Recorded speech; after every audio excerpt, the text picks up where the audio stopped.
বিনয় এবং বিনম্রতার বৈশিষ্ট্য হবে। তার কারণ হচ্ছে ঈমান আনার পরে সে জানতে পেরেছে আল্লাহ রাব্বুল আলামিনের কর্তৃত্ব থেকে বেরিয়ে আসার ক্ষমতা কারো নাই। অহংকার করে যাব কোথায়, আস্ফালন করে যাব কোথায়? আল্লাহর রাজত্বের বাইরে, আল্লাহর ক্ষমতার বাইরে যাওয়ার ক্ষমতা তো কারোই নাই। সুতরাং অহংকার তার মধ্যে জায়গা পাবে না। আল্লাহ পাক দুনিয়ার সমস্ত মানুষের জিনকে পরিষ্কার করে বলেছেন, ইয়া মাশারাল জিন্নি ওয়াল ইনস ইন ইসতাতাতুম আন তানফুযু মিন আকতারিস সামাওয়াতি ওয়াল আরদ ফানফুযু লা তানফুযুনা ইল্লা বিসুলতান। হে পৃথিবীর মানুষেরা আর জেনেরা, যদি সম্ভব হয় আমার আকাশের নিচের থেকে জমিনের উপর থেকে বেরিয়ে যা। লা তানফুযু, বেরিয়ে যেতে পারবে না। আমি আকাশ এবং জমিন থেকে যদি সম্ভব করতে পারো বেরিয়ে যা। আর যদি কোনো আকাশ থাকে তার নিচে যা, আর যদি কোনো জমিন থাকে তার উপরে যাও। এমন দেশ যদি পাও যেখানে আমার আলো ছাড়া কোনো আলো আছে, আমার বাতাস ছাড়া কোনো বাতাস আছে, আমার চাঁদ সূর্য ছাড়া কোনো চাঁদ সূর্য আছে, যাও সেখানে। আল্লাহ রাব্বুল আলামিন বলেন নাই এরকম যাওয়ার কোনো উপায় নাই। আমি আল্লাহ রাব্বুল আলামিন আকাশ আর জমিন দিয়ে প্যাকেট করে রেখেছি, আটকায় রেখেছি। আমার রাজত্ব থেকে, আমার ক্ষমতা থেকে, আমার কর্তৃত্ব থেকে বেরিয়ে যাওয়ার ক্ষমতা কোনো মানুষের নাই, কোনো জেনের নাই, কোনো প্রাণীর নাই। সুবহানাল্লাহ। মানুষ হচ্ছে অহংকার কিসের হবে? তোমরা হচ্ছ ফকির। আল্লাহ পাক বলছেন ওয়াল্লাহুল গানিয়্যু ওয়া আনতুমুল ফুকারা। আল্লাহ হচ্ছেন গনি। আল্লাহ কি? গনি, বেনিয়াস, বেপরোয়া। ফাআলুল লিমা ইউরিদ, যা খুশি তাই করে, কারো মুখাপেক্ষী তিনি নন। কোরআনে কারীমে রব্বুল আলামিন বলেছেন, নবী আপনি আমার ব্যাপারে, আমার গুণাবলীর ব্যাপারে বলুন। কুল হুয়াল্লাহ, ও আমার নবী আপনি বলুন আল্লাহ পাক এক এবং একক, তিনি নিরঙ্কুশ, তিনি বেনিয়াস, তিনি কারো মুখাপেক্ষী নন, তিনি কাউকে জন্ম দেন নাই, তাকেও কেউ জন্ম দেয়নি। আকাশ এবং জমিনে আল্লাহর সমকক্ষ কেউ নাই। তোমরা হচ্ছ ফকির আর আমি আল্লাহ হচ্ছে বেনিয়াস। লিল্লাহি মা ফিস সামাওয়াতি ওয়া মা ফিল আরদ, আকাশে যা আছে জমিনে যা আছে সব আল্লাহ। সব কার? আল্লাহ পাকের। সুতরাং কিসের অহংকার, কিসের মাতবাড়ি? মানুষ পেছনের কথা ভুলে যায়, মোটেই চিন্তা করে না। একটু আগে যারা ক্ষমতায় ছিল আজকে তারা ক্ষমতা হারা, আজকে যারা ক্ষমতায় এলো তারা আবার ক্ষমতা মস্তদে বসে দুনিয়ার সব বিপদ আপদ ভুলে যায়। কি করে আরো বেশি লুটপাট করা যায়, আরো বেশি মানুষকে শোষণ করা যায়, মানুষ এই চিন্তাই করে। অহংকারে, ক্ষমতার দর্পে ফেটে পড়ে, চিন্তা করে না পেছনের কথা। আল্লাহ রাব্বুল আলামিন বলেন, যারা নাকি মুমিন বান্দাদের বিনয় এবং বিনম্রতা তাদের মধ্যে সৃষ্টি হয়ে যাবে, তার কারণ হলো আল্লাহ পাক বলেছেন ওয়ালা তামশি ফিল আরদি মারহান ইন্নাকা লান তাখরিকাল আরদা ওয়া লান তাবলুগাল জিবালা তুলা। ওয়ালা তামশি ফিল আরদি মারহান, আমার জমিনের উপরে অহংকার করে পা ফেলো না। তুমি কি পারবে অহংকার করে আমার জমিনটাকে বাঁধাই দিতে? কি বলেন, পারা যাবে? অহংকার করে জমিনের উপরে লাথি মারেন জোরে, জমিন ফাটবে? ফাটবে না, আপনার পা ছিঁড়ে যাবে। আপনি কি পারবেন অহংকার করে পাহাড়ের উচ্চতা লাফ দিয়ে ছাড়াই যেতে পারবেন? তাও পারবেন না। সুতরাং আল্লাহ পাকের উপরে ঈমান আনলে পরে তাদের মাথা এভাবে নত হয়ে যায়, অহংকার তাদের মধ্যে জায়গা পায় না। অহংকার কিসের? কিসের অহংকার তোমার? মানুষ তার জন্মের কথা, কোরআনে কারীম বলে মানুষ কি তার জন্মের কথা স্মরণ করে না? তোমার তো এমন অবস্থা ছিল, দুনিয়ায় উল্লেখযোগ্য বিষয়বস্তু হিসাবে তুমি পরিগণিত ছিলে না। তুমি হচ্ছ, তোমার জন্মের উৎস কথা হচ্ছে এক ফোঁটা নাপাক পানি, এমন নাপাক পানি যা শরীর থেকে নির্গত হলে পরে গোসল করা ওয়াজিব হয়ে যায়, এমন এক ফোঁটা নাপাক পানি যার জন্মের উৎস, তার আবার অহংকার কিসের? পৃথিবীতে অহংকার যারাই করলো আল্লাহ পাক তাদেরকে ভালো করে দেখায় দিলেন। নমরুদকে দেখায়ছেন, ফেরাউনকে দেখায়ছেন, যুগের ছোট ছোট নমরুদ ফেরাউন যেখানে যেখানে খুদে খুদে ফেরাউন হয়েছে আল্লাহ সকলকেই দেখিয়ে দিয়েছেন, দেন নাই? দেখিয়ে দিয়েছেন। সুতরাং মাথা নিচু করে চলতে হবে, বিদ্যার বড়াই করা চলবে না। কত লেখাপড়া করেছো তুমি? এমএ পাস করেছো, তাতে কি হয়েছে? সবেমাত্র বর্ণবোধ পড়েছো, জ্ঞানের রাজ্যে পা ঢুকিয়েছো, এখনো কিছু শেখনি। টাইটেল পাস করেছো, তো কি হয়েছে? কদ্দুর শিখেছো?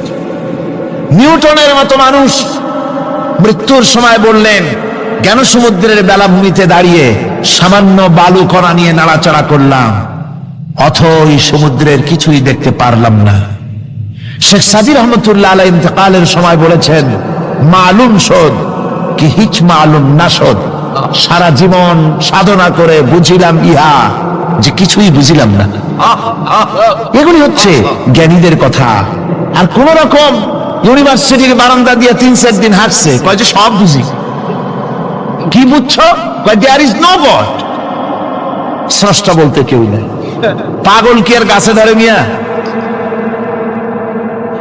সুতরাং বিদ্যার বড়াই চলবে না, স্বাস্থ্যের বড়াই চলবে না, অর্থের বড়াই চলবে না। অর্থের বড়াই করবে, কত অর্থ তোমার হয়েছে? আল্লাহ যদি ইচ্ছে করেন ব্রেনের মধ্যে, মগজের মধ্যে এমন টিউমার করে দিবেন, মগজের মধ্যে এমন ক্যান্সার করে দেবেন, হার্টের ভিতরে এমন ক্যান্সার লাগায় দিবেন, 14 গোষ্ঠী বিক্রি করলে ঔষধের পয়সা হবে না। পারবে কিনা আল্লাহ কন? জোরে বলবেন পারবেন কিনা? এমন বহুত অসুখ আছে ডাক্তাররা বোঝেই না ঔষধ দেবে কি। হযরত ইউনূস আলাইহিস সালাম মাছে তারে গিলে ফেলে দিল, হতাশায় তিনি হার্ট ফেল করেন নাই। মাছের পেটের মধ্যে যদি কেউ চলে যায়, বেরিয়ে যাওয়ার জন্য কোনো ব্যাকডোর আছে নাকি কন? পালাবার কোন রাস্তা আছে? মাছের পেটের জানালা দরজা আছে কিছু? কিছুই নেই। তিনি হতাশ হলেন না, মাছের পেটের ভেতরে বসে হযরত ইউনূস আলাইহিস সালাম বুক ভরা আশা নিয়ে আল্লাহর দরবারে তিনি ঘোষণা করলেন, লা ইলাহা ইল্লা আনতা সুবহানাকা ইন্নী কুনতু মিনাজ জালিমিন। পড়েন না সবাই, লা ইলাহা ইল্লা আনতা সুবহানাকা ইন্নী কুনতু মিনাজ জালিমিন। হযরত ইউনূস আলাইহিস সালাম বললেন, আল্লাহ তুমি ছাড়া কোনো ইলাহা নাই, তোমার পবিত্রতা ঘোষণা করছি, আমি জালিমদের অন্তর্ভুক্ত হয়ে গেছি। তিনি যখন চিল্লাচ্ছিলেন, মাছির পেটের ভিতরে বসে যখন কাতরুক্তি করতেছিলেন, আল্লাহ বুঝি তখন শোনেন নাই সে কথা? কি বলেন? আল্লাহ বুঝি তখন তন্দ্রায় বা নিদ্রায় ছিলেন না? আল্লাহ পাক কি ঘুমান? তন্দ্রায় যান? লা তাখুযুহু সিনাতুন ওয়ালা নাওম। আল্লাহ রাব্বুল আলামিন বলেন, কোন তন্দ্রা বা নিদ্রা আল্লাহ রাব্বুল আলামিনকে স্পর্শ করে না। হযরত ইউনূস আলাইহিস সালাম যখন মাছের পেটের ভিতরে বসে চিৎকার মারলেন, আল্লাহ পাক বলেন, ইউনূস রে, তোমার ওই ডাক কেউ শোনে নাই, দুনিয়ার কোন রাজা বাদশাহ শোনে নাই, দুনিয়ার কোন বন্ধু বান্ধব তোমার শোনে নাই, কিন্তু আমি তোমার আরশের মালিক, আমি রব্বুল আলামিন শুনেছি। শুধু শুনি নাই, সঙ্গে সঙ্গে জবাব দিয়ে দিয়েছি।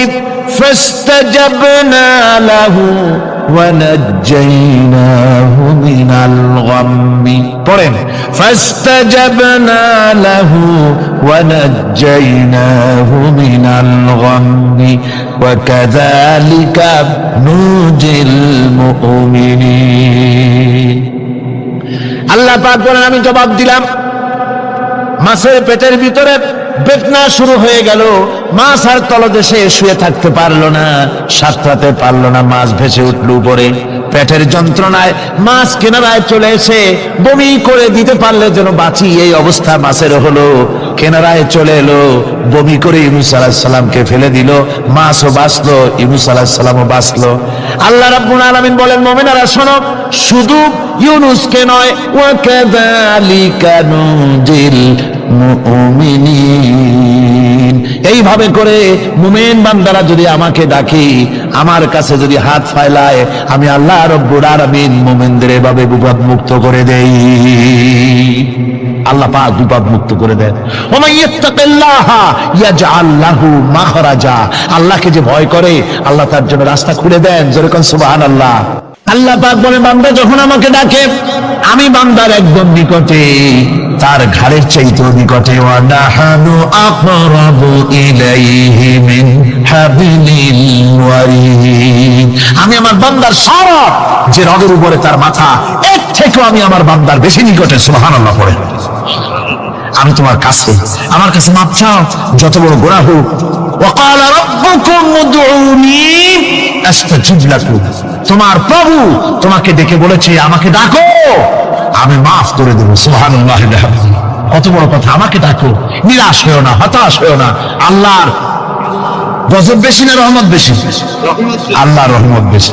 হাদিসে কুদসির ভিতরে এসেছে, আল্লাহ পাক বলেছেন, কোন বান্দা যদি আমার দিকে এক বিগত অগ্রসর হয়, আমার রহমত তার দিকে এক হাত এগিয়ে যায়।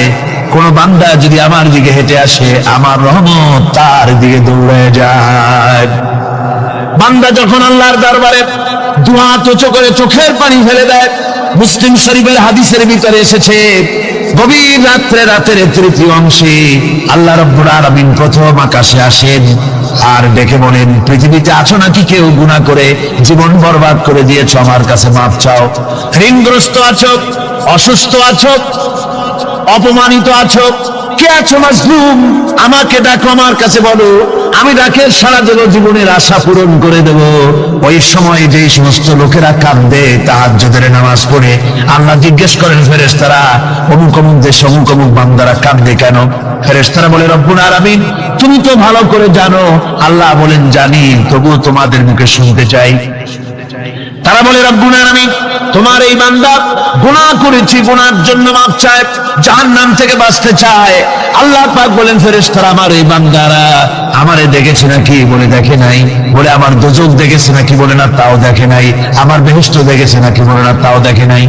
আল্লাহ পাক বলেন, ফেরেশতারা সাক্ষী থাকো, ওরা আমাকে দেখে নাই, আমার বেহেশত দোজখ কিছুই দেখে নাই, শুধুমাত্র আমার নবীর কথা, আমার কোরআনের কথা বিশ্বাস করে আরামের ঘুমকে হারাম করে যেভাবে তারা কাঁদতেছে, সাক্ষী থেকে যাও ফেরেশতারা, আমার রহমতের দরিয়ায় জোশ মেরেছে, আমার ওই ক্রন্দনরত বান্দাগুলিকে আমি আল্লাহ মাফ করে দিলাম।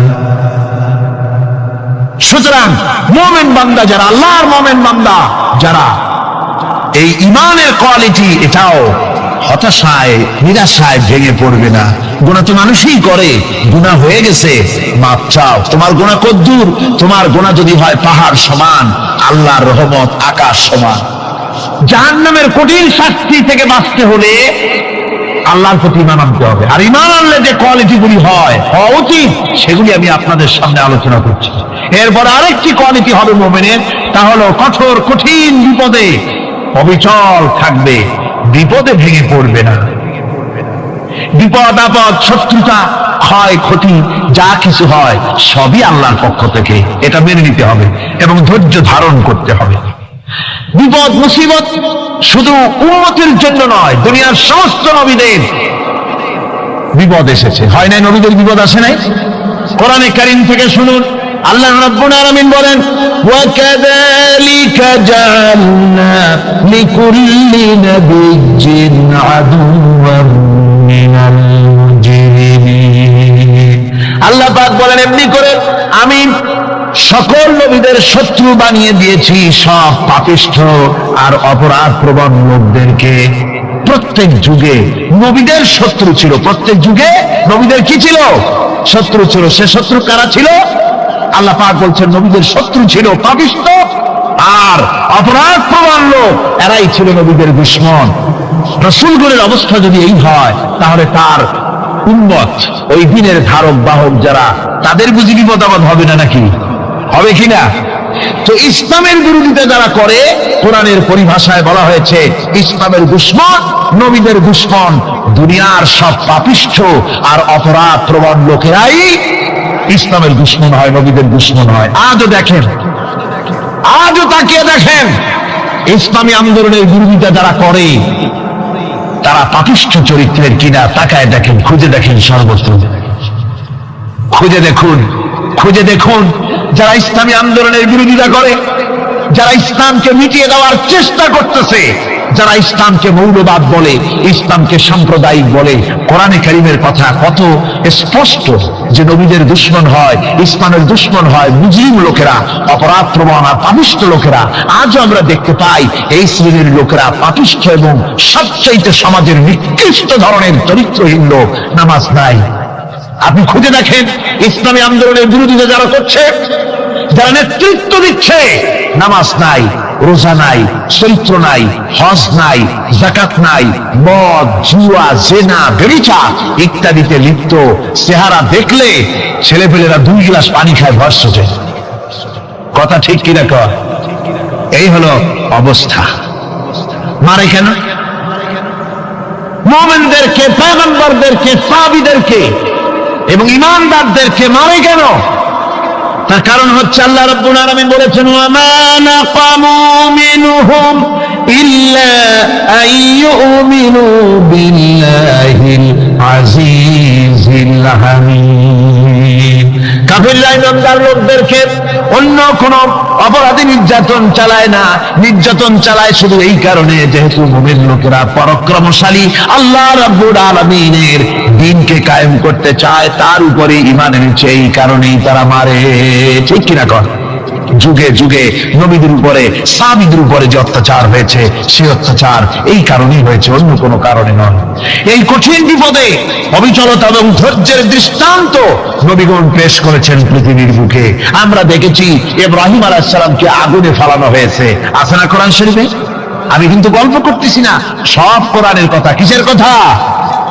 ইব্রাহিম আলাইহিস সালামকে আগুনে ফেলানো হচ্ছে। অপরাধ কি? অপরাধ হচ্ছে হযরত ইব্রাহিম আলাইহিস সালাম দাওয়াত দিয়েছেন, লা ইলাহা ইল্লাল্লাহ। জোরে পড়েন, লা ইলাহা ইল্লাল্লাহ, লা ইলাহা, লা ইলাহা ইল্লাল্লাহ মুহাম্মাদুর রাসূলুল্লাহ। হযরত ইব্রাহিম আলাইহিস সালাম দ্বীনের দাওয়াত দিয়েছেন, এক আল্লাহর দাওয়াত দিয়েছেন, ঈমানের দাওয়াত দিয়েছেন। আর কোন অপরাধ ছিল না। নমরুদ সহ্য করতে পারল না। কোরআনে কারীমের মধ্যে সব কথাগুলি আল্লাহ পাক এই জন্য বিধৃত করেছেন, এই জন্য কোরআনে কারীমের মধ্যে সব কথা উঠায় দিয়েছেন, যাতে করে মুমিনেরা বিপদ আসলে পরে যেন ঘাবড়ে না যায়। ইব্রাহিম আলাইহিস সালামকে আগুনে ফেলানো হচ্ছে। ফেরেশতা বলছে, ইব্রাহিম তোমারে আগুনে ফেলায় দেওয়া হতেছে, আমার কাছে সাহায্য চাও, আমার কাছে ক্ষমতা আছে, আগুনগুলো উঠে নমরুদের বংশ জ্বালায় দেব। হযরত ইব্রাহিম ফেরেশতার কাছে সাহায্য চাইছিলেন নাকি? তিনি বললেন, ফেরেশতা তোমার কাছে সাহায্য কেন চাইব? আমি তো এমন কোন অন্ধ আল্লাহর ইবাদত করি না যেই অন্ধ স্রষ্টা তার গোলামের দুঃখ দুর্দশা না দেখেন। আমি তোমার কাছে সাহায্য চাইব না। হযরত ইব্রাহিম আলাইহিস সালাম পাশ করলেন। কি বলেন, পাশ করছেন না? ঈমানের পরীক্ষায় পাশ। আগুনের মধ্যে হযরত ইব্রাহিমকে যখন ফেলানো হচ্ছে, রব্বুল আলামিন আগুনের প্রতি নোটিশ করে দিলেন, ইয়া নারু কুনি বারদাও ওয়া সালামান আলা ইব্রাহিম। আগুন আমার ইব্রাহিমের জন্য শান্তিদায়ক, ঠান্ডা হয়ে যা। এখন কি আর আগুনের বাপের ক্ষমতা আছে ইব্রাহিমের পোড়ানো? আর ক্ষমতা নাই। আমার বন্ধুগণ, ইব্রাহিম আগুনের ভিতরে আরামে বসে আছেন, আর ওদিকে নমরুদ বসে বসে দেখতেছে দূর থেকে। ইব্রাহিম তো জ্বলে না, গায়ের মধ্যে আগুন জ্বলে গেল। ডাক দিয়ে কয়, আগুন তোর হলো কি? কেন জ্বালাইতে পারিস না আমার দুশমন রে? হলোটা কি তোর? তোর কি জ্বালানোর শক্তি বন্ধ হয়ে গেল নাকি? আগুনের ভিতর থেকে জবাব এলো, নমরুদ রে, আমার ভিতরে জ্বালানোর শক্তি আছে কি নাই যদি প্রমাণ করতে চাও, টেস্ট করতে চাও, তুই নিজে আয়, তোরে শুদ্ধ তামাম দুনিয়া জ্বালাই দিতে পারি, ইব্রাহিমের এক গাছা পশম জ্বালাই দিতে পারি না। তার কারণ হচ্ছে আমি হচ্ছি মাখলুক, আল্লাহ হচ্ছেন খালিক। আল্লাহ আমাকে বলেছেন না জ্বালাতে, তুমি 1000 বার বললেও আমি ইব্রাহিমকে জ্বালাইতে পারবো না। কোরআনে কারিমে ঘটনা বলে মুমিনদেরকে সাহস দেওয়া হচ্ছে, মুমিনেরা দ্বীনের কাজ করতে গিয়ে বিপদ আবাদ আসবে, ইমানের দাবি হলো বিপদ আসবে, আর বিপদ আসলে ঘাবড়ায় যেও না, মুসিবতে পড়ে চিন্তায় পেরেশানে হয়রান হয়ে যেও না। বিশ্বকবি আল্লামা ইকবাল কি সুন্দর করে বলেছেন, আজ ভি হোক জু বিরাহিম কা ইমা पैदा आग कर सकती है एक अंदाज गुलिस्तां पैदा। ইব্রাহিমের ঈমান যদি আজিও কোথাও হয় বিদ্যমান, করতে পারেন অগ্নিকুণ্ডে খুবসুরত এক গুলিস্তান।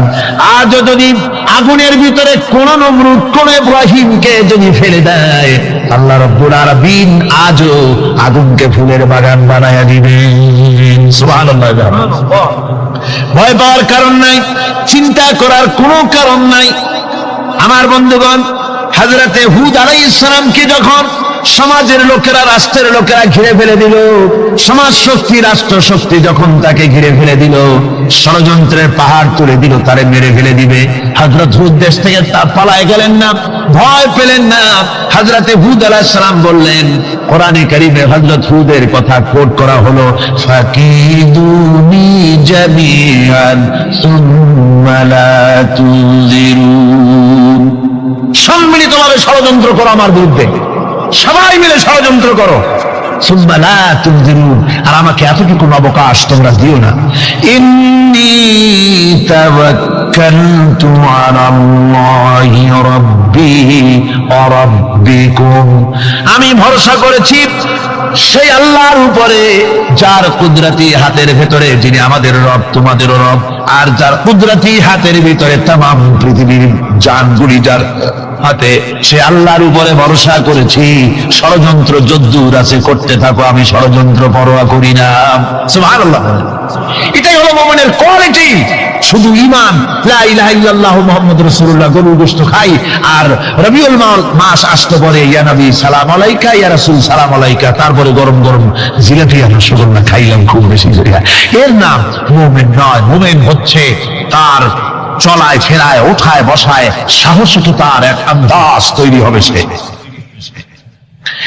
আমার ভাইয়েরা, বিপদে অবিচলতা আমাদেরকে পয়গম্বরেরা শিক্ষা দান করেছেন। আমরা দেখতে পেয়েছি বিশ্বনবী জনাবে মুহাম্মদুর রাসূলুল্লাহ সাল্লাল্লাহু আলাইহি ওয়াসাল্লাম হিজরতের রাত, কাফেররা চতুর্দিকে দাঁড়ানো, হযরত জিবরাইল এসে বলেন, ইয়া রাসূলুল্লাহ, হে কাফেররা চতুর্দিকে ঘিরে দাঁড়িয়েছে, গভীর রাত, এখন হাতে তাদের তরবারি, সকাল হলে পরেই তারা আপনাকে মেরে ফেলে দিবে, তাড়াতাড়ি ওঠেন, মদিনার দিকে চলে যান।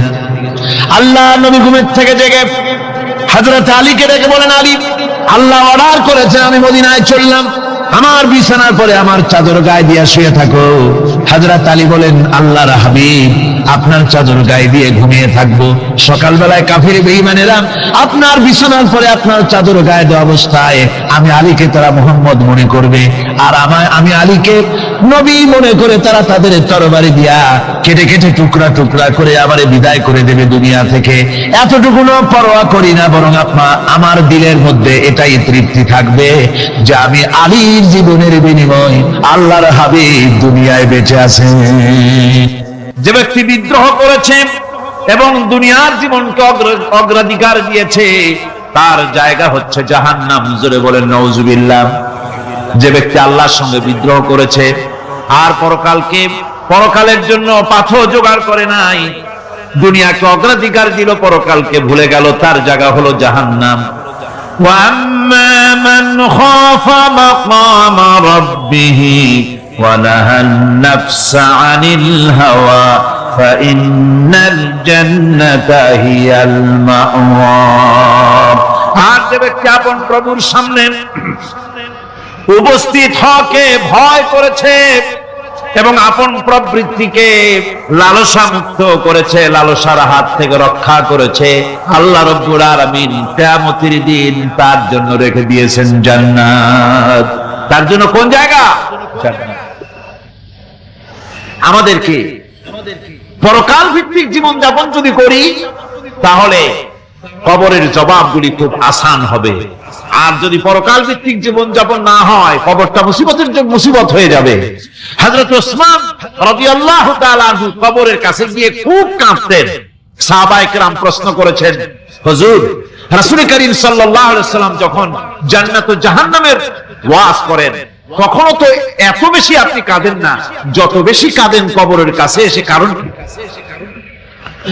হযরত ওসমান রাদিয়াল্লাহু তাআলা আনহু বলতেন, আমার সাথীরা, আমি আমার হাবিবের কাছে, আল্লাহ রাব্বুল আলামিনের রাসূলের কাছে আমি শুনেছি এই কবরটাই হলো প্রথম স্টেশন, এই কবরটাই হলো প্রথম ইমিগ্রেশন কাউন্টার।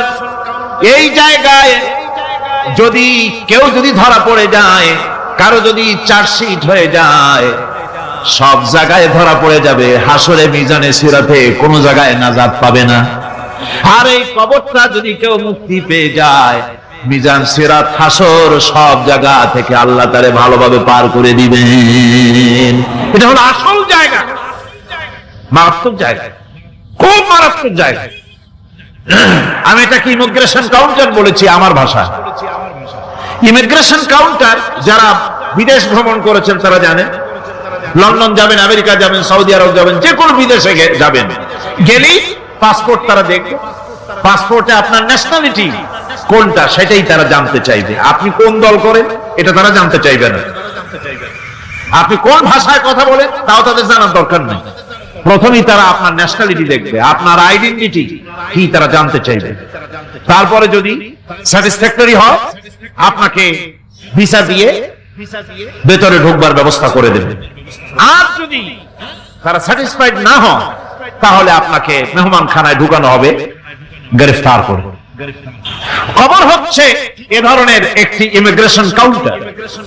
কবরের ভিতরে মানুষ যখনই রাখা হবে সঙ্গে সঙ্গে দুজন ফেরেশতা আসবে।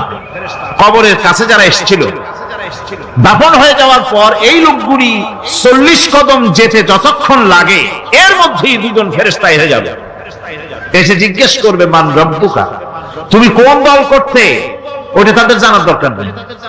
চাকরি কিসে করতেন ওটা জানার দরকার নেই। ব্যবসা করতেন না চাকরি করতেন প্রয়োজন নেই। প্রথমেই জিজ্ঞাসা করা হবে ন্যাশনালিটি, প্রথমেই জিজ্ঞাসা করা হবে তার ন্যাশনালিটি সম্পর্কে, তার আইডেন্টিটিটা কি, এবং সেটাকে সত্যায়িত করার জন্য, বোঝার জন্য 3টি প্রশ্ন। প্রথম প্রশ্ন, মান রব্বুকা ওয়া মা দীনুকা ওয়া মান নাবিয়্যুকা, তোমার রব কে, তোমার দ্বীন কি, তোমার নবী কে। যদি এই ব্যক্তি বেঈমান হয়, মুনাফিক হয়, সে বলবে হায় হাতা লা আদরি, হায় হাতা লা আদরি, জানি না আমার রবকে, আমি জানি না। তোমার দ্বীন কি, দ্বীন কারে কয় বুঝি না। এরপরে আল্লাহর নবী জনাবে মুহাম্মদ রাসূলুল্লাহ সাল্লাল্লাহু আলাইহি ওয়াসাল্লাম কে দেখানো হবে, বলা হবে মা কুনতা তাকুলু ফি হাদার রাজুল, এই ব্যক্তি সম্পর্কে তোমার ধারণা কি নিকে, বলবে আমি চিনি না। নাউযুবিল্লাহ। বাস, এরপরে তার যা হবার তাই শুরু হয়ে যায়। আর যদি বান্দাটা মুমিন হয়, প্রশ্ন করা হবে মান রব্বুকা, জবাব দেবে রব্বি আল্লাহ, আমার রব আল্লাহ রাব্বুল আলামিন। ওয়া মা দীনুকা, দীনুনা ইসলাম, আমার দ্বীন হচ্ছে ইসলাম। এরপরে আল্লাহর নবীকে দেখানো হবে। কয়েক রকমের বর্ণনা আছে, কোন বর্ণনায় আছে হুজুরের আকারে দেখানো হবে, অথবা রাসূলকে সরাসরি দেখানো হবে। বলা হবে মা কুনতা তাকুলু ফি হাদার রাজুল, এই লোকটি সম্পর্কে ধারণা কি? মুমিন ব্যক্তি বলবে হাদা নবিয়ুনা মুহাম্মাদুর রাসূলুল্লাহ সাল্লাল্লাহু আলাইহি ওয়াসাল্লাম, ইনি আমাদের সেই নবী মুহাম্মাদুর রাসূলুল্লাহ সাল্লাল্লাহু আলাইহি ওয়াসাল্লাম। আমরা যেন এই রকমের জবাব দিতে পারি, আল্লাহ কবুল করো। সকলে জোরে করো আমিন। জবাব হয়ে যাওয়ার পর গায়ব থেকে আওয়াজ আসবে, ফাফরিশু বিল জান্নাতি ওয়ালবিসু বিল জান্নাহ। ও আমার ফেরেশতারা, আমার এই বান্দাকে জান্নাতের পোশাক পরায়া দাও আর কবরটাকে জান্নাতের বিছানা বিছায়া দাও। জান্নাতের পোশাক পরায়া দাও, জান্নাতের বিছানা বিছায়া দাও। ইলা মাদ্দা বাসারিহি, তার চোখের দৃষ্টি যত দূর যায় কবরটা ততটা প্রশস্ত করে দাও। এরপর বেহেশতের পোশাক পরাইয়া বেহেশতের বিছানা বিছায়া ফেরেশতা বলবে নম কানাউমুল উরুস, ঘুমিয়ে যাও। দুলামিয়া যেমন বাসর সজ্জায় নতুন বউ নিয়ে আরামে ঘুমায়, এরকম আরামে ঘুমায় যাও। ইলা ইয়াউমিল কিয়ামা, কিয়ামত পর্যন্ত ঘুমায় আরামে ঘুমিয়ে থাকবে। এরপরে সিংহায় ফুৎকার হবে, সিংহার ফুৎকারের আওয়াজে তার ঘুম ভেঙে যাবে। বলবে ইয়া ওয়াইলানা মান বা'থানা মিন মারকাদিনা, হায় আফসোস, আমার এত আরামের ঘুম থেকে কে আমাকে জাগ্রত করলো, আমার ঘুমটারে নষ্ট করলো কে? আওয়াজ আসবে হাযা মা ওয়াদার রহমান ওয়া সাদাকাল মুরসালুন, এটা হচ্ছে রহমানের সেই ওয়াদা, আর মুরসালিনরা নবীরা সত্য কথাই বলেছিলেন, সেই কিয়ামত অনুষ্ঠিত হচ্ছে। আমার বন্ধুগণ, সেজন্য এই দুনিয়ার মোহে পড়ে থাকলে পরে দুনিয়ায় যারা অগ্রাধিকার দিবে দুনিয়াকে পরকালের তুলনায়, জবাব দিতে পারবে না কবরের ভিতরে গিয়া। আর যারা পরকালকে অগ্রাধিকার দিবে, দুনিয়ার চাইতে পরকালকে বেশি অগ্রাধিকার দেবে, আর আল্লাহর ভয় কলিজার ভিতরে রাখবে, কবরের জবাব সঠিকভাবে দিতে পারবে, কিয়ামতের দিন আল্লাহ রাব্বুল আলামিন তাদের জন্য জান্নাত দান করবেন। জোরে বলেন আমিন। দুনিয়াটা হচ্ছে দুনিয়া যেখানে আমরা আছি। আমি আগেই বলেছি দুনিয়া হচ্ছে আদনা শব্দ থেকে এর উৎপত্তি হয়েছে, তুচ্ছ নিকৃষ্ট, এটার দাম নাই, এটার মূল্য নাই। হযরত ইবনে কাইয়িম রাহিমাহুল্লাহ নওয়ারাল্লাহু মারকাদাহু ওয়া জাআলাল জান্নাতা মাথওয়াহু, হযরত ইবনে কাইয়িম তিনি বলছেন, সুন্দর করে বলছেন দুনিয়া সম্পর্কে, মা মাদা ফিদ দুনিয়া আহলামুন ওয়া মা বাকিয়া মিনহা আমানি ওয়াল ওয়াক্তু বাইনাহুমা দাইউন। মা মাদা ফিদ দুনিয়া আহলামুন, জীবনের যে অংশ ফেলে এসেছি সেটা আজ একটা স্বপ্ন। ওয়া মা বাকিয়া মিনহা আমানি, আর জীবনের যে অংশ সামনে বাকি আছে সেটা এখন একটা আকাঙ্ক্ষা। ওয়াল ওয়াক্তু বাইনাহুমা দাইউন, আর এর মাঝখান থেকে সময় সব চলে যাচ্ছে। কত বড় কথা চিন্তা করেছেন? জীবনের যে অংশ ফেলে এসেছি তা আজকে স্বপ্ন, তা কি বলেন? স্বপ্ন। আর সামনে যা আছে সেটা আকাঙ্ক্ষা, আর মাঝখান থেকে সময় সব চলে যাচ্ছে। এরপরে তিনি বলছেন وَمَنْ يَسْحَبِ الدُّنْيَا يَكُنْ مِثْلَ قَابِضٍ عَلَى الْمَاءِ خَالَتْهُ فُرُوجُ الْأَصَابِعِ। দুনিয়াদারের অবস্থা হচ্ছে কেউ যদি দুই হাতে পানি খামসায় ধরে, দুই হাতে কি ধরছে বলে? দুই হাতে পানি খামসায় ধরেছে, খুব মজবুত করে ধরেছে, দুই মুঠ পানি, বলেন থাকবে কতটুকু? কতটুকু থাকবে? এক ফোঁটাও থাকবে না, কারণ তার আঙ্গুলের ফাঁক তার সাথে খেয়ানত করবে, আঙ্গুলের ফাঁক দিয়া পানিগুলি সব বেরিয়ে চলে যাবে। সুতরাং দুনিয়া যারা চায় তারা ঠিক পানি খামসায় ধরলে পানি যেমন হাতের ভেতর থেকে খেয়ানত করে চলে যায়, যারা দুনিয়া চায় দুনিয়াও তাদেরকে এভাবে ফাঁকি দিয়ে চলে যায়। তবুও দুনিয়ার মায়া মানুষের এত বেশি। আল্লাহর নবী বলেন লাউ কানা লি ইবনি আদামা ওয়াদিন মিন যাহাবিন লাহাব্বা ইয়াকুনা লাহু সারিন, এই পৃথিবীতে যদি কাউকে একটা মাঠ ভরে যদি সোনা দেওয়া যায়, লোকটা বলবে রব্বুল আলামিন, আমি যদি আরেকটা মাঠ এরকম সোনা ভরা পেতাম, দ্বিতীয় আরেকটা মাঠ দেওয়া হলে আবার বলবে যদি তৃতীয় আরেকটা মাঠ সোনা ভরে যদি পেতাম। নবীজি বলেন ওয়ালা ইয়ামলাউ জাওফু ইবনু আদামা ইল্লা তুরাব, মানুষের পেট 3.5 হাত মাটি ছাড়া, কবরের মাটি ছাড়া মানুষের পেট ভরবে না। আরো চাই, আরো চাই, চাওয়ার কোনো শেষ নাই। মানুষ এভাবে করে দুনিয়ার মহব্বতে এমনি পাগল হয়ে যায়, শুধু দুনিয়ার মহব্বত, পরকালকে বেমালুম ভুলে যায়। আমি কিন্তু এই কথা বুঝাতে চাই নাই যে পরকালের মহব্বতে, পরকালের ভয়তে বা পরকালের জন্য দুনিয়া আপনি বাজার ঘাট, বেচা কিনা, ব্যবসা বাণিজ্য সবকিছু ভুলে যান না, তা নয়। ভুল বোঝার কোনো কারণ নাই। পরকালকে অগ্রাধিকার দিতে হবে, মানে দুনিয়াটা চিরস্থায়ী জায়গা নয়। চিরস্থায়ী হচ্ছে কোনটা? আখিরাত। চিল্লায় এখন কোনটা? সুতরাং এখানে যা করতে হবে, আখিরাতে জবাবদিহিমূলক জীবন যাপন করতে হবে। আপনি ব্যবসা করবেন, ওজনে কম দিতে পারবেন না, আপনি খাদ্যে ভেজাল দিতে পারবেন না, চুরি করতে পারবেন না, ডাকাতি করতে পারবেন না, জেনা করতে পারবেন না, বদমাশি করতে পারবেন না, মদ খেতে পারবেন না, সন্ত্রাসী হতে পারবেন না, হাইজাকার হতে পারবেন না, চাঁদাবাজ হতে পারবেন না, মুনাফাখোর হতে পারবেন না, আপনি চোরা কারবারি হতে পারবেন না, ঘুষখোর হতে পারবেন না, সুদখোর হতে পারবেন না। এই সব কাজ পরকালকে বিশ্বাস করলেই এ সমস্ত কাজ থেকে মানুষ বিরত থাকতে পারে। কথা ঠিক কিনা? সুতরাং এই পৃথিবী থাকবে না, এটা কি চিরকাল থাকবে না? এর একটা পরিসমাপ্তি ঘটবে। যেমন করে সারা বছর লেখাপড়া করার পর কলেজে, বিশ্ববিদ্যালয়, মাদ্রাসায়, হাই স্কুলে, সব জায়গায় সারা বছর লেখাপড়া করার পর যেমন পরীক্ষা দেওয়ার একটা দিন আসে, সারা বছর ব্যবসা করার পর হিসাব নিকাশ করার যেমন একটা সময় আসে, সারা মাস চাকরি করার পর বেতন পাওয়ার যেমন একটা দিন আসে, সারা জীবন চাকরি করার পর পেনশন পাওয়ার যেমন একটা সময় আসে, অনুরূপ ভাবে এই দুনিয়া যেদিন শেষ হয়ে যাবে, আল্লাহ নির্ধারিত সময় শেষ হয়ে যাওয়ার পর একটা সময় আসবে যখন আল্লাহ রব্বুল আলামিন সব শেষ করে দিবেন, লন্ড ভন্ড হয়ে যাবে, কিছু থাকবে না। কোরআনে কারীমে আল্লাহ সব বলেছেন, কোরআনে সব আল্লাহ বলে দিয়েছেন।